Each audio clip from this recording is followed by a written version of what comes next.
Tinapay mula sa langit. A daily morning devotion with CRC Family.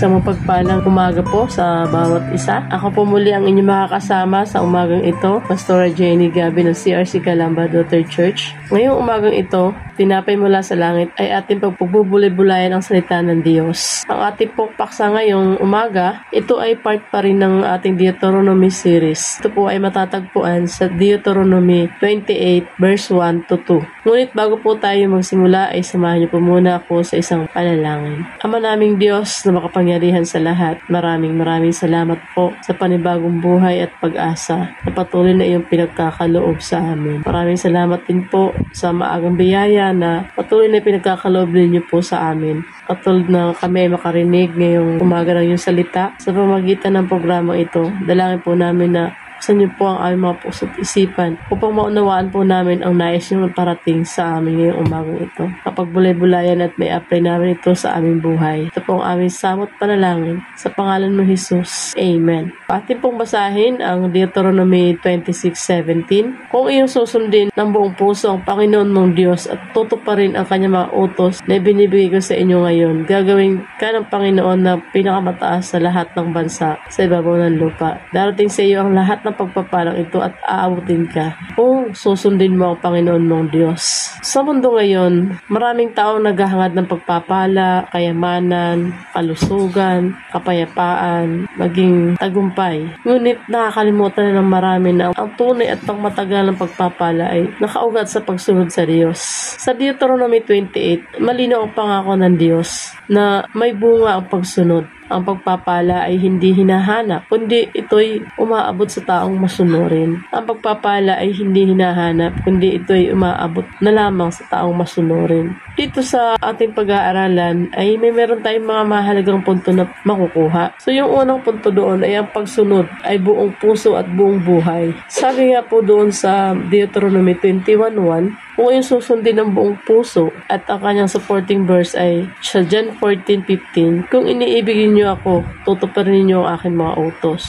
Malinaw na sinasabi dito sa verse na to na kung mahal natin ang Diyos, tutuparin natin ang kanyang mga inuutos sa atin. So hindi sapat ang bahagi lamang ng pagsunod. Ang Diyos ay naghahanap ng buong loob na pagsunod, hindi pansamantala o paunti-unti. So gusto niya ay whole heart, buong puso, hindi yung wither or pansamantala or paunti-unti. Ang nais ng Lord, buong loob na pagsunod. Kumbaga 100% ang nais ng Lord. Katulad ng isang sundalo na sumunod sa utos ng general, hindi siya pwedeng mamili kung anong utos ang susundin. So, ganoon din tayo sa Diyos. Ang pagsunod ay hindi selective kundi buo. So, malinaw na sinasabi dito na dapat ang pagsunod natin ay merong kagalakan sa puso natin. Hindi yung napipilitan lamang. Kasi useless lang yun kung tayo ay napipilitan lamang. Kaya kinakailangan maluwag sa ating puso. Pangalawa, ang pagsunod ay may kakibat na pagpapala. Darating sa iyo ang lahat ng pagpapalang ito at aabutin ka. Sabi doon sa Matthew 6:33, ngunit hanapin muna ninyo ang kaharian ng Diyos at ang kanyang katwiran at ang lahat ng mga bagay na ito ay idaragdag sa inyo. So, hindi natin kailangang habulin ng pagpapala. Kapag una ang Diyos, ang pagpapala ang hahabol sa atin. Amen?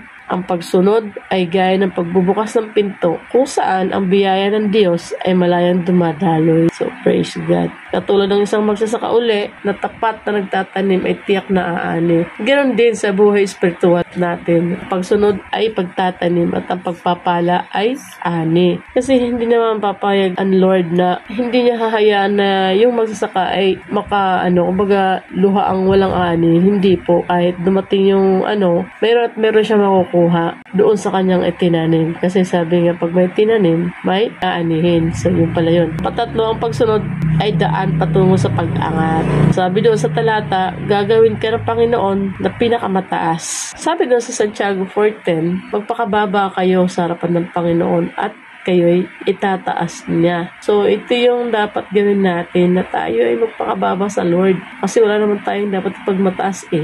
Isa lang nga dapat natin pagmataas pag binakilala natin ang Diyos, na tayo pinatawad at tayo inibig ng Panginoon. Ang Diyos ay nagtataas ng masunurin. Ang pag-angat ay bunga ng kababaan loob at pagsunod, hindi ng sariling pagsisikap lamang. So, sabi doon sa kwento ni Joseph sa Genesis, kahit inalipin at pinakulong dahil sa kanyang pagsunod sa Diyos, siya ay tinanyag bilang pinuno sa Ehipto. In spite ng mga struggle na kanyang pinagdaanan, naandun pa rin yung kanyang desire na sumunod sa ating Panginoon. Dahil sa kanyang pagsunod sa Diyos, siya ay itinanyag bilang pinuno ng Egypt. Sa conclusion natin, ang Deuteronomy 28:1-2, ito ay paanyaya sa lahat na nagnanais ng tunay na pagpapala. Ito ay pagsunod sa Diyos. Ang pagsunod ay hindi laging madali, pero ito ay laging may gantimpala. So, alam naman natin na hindi madali sumunod sa ating Panginoon. Pero lagi natin tatandaan na sa bawat pagsunod natin ay mayroon kaakibat na gantimpala.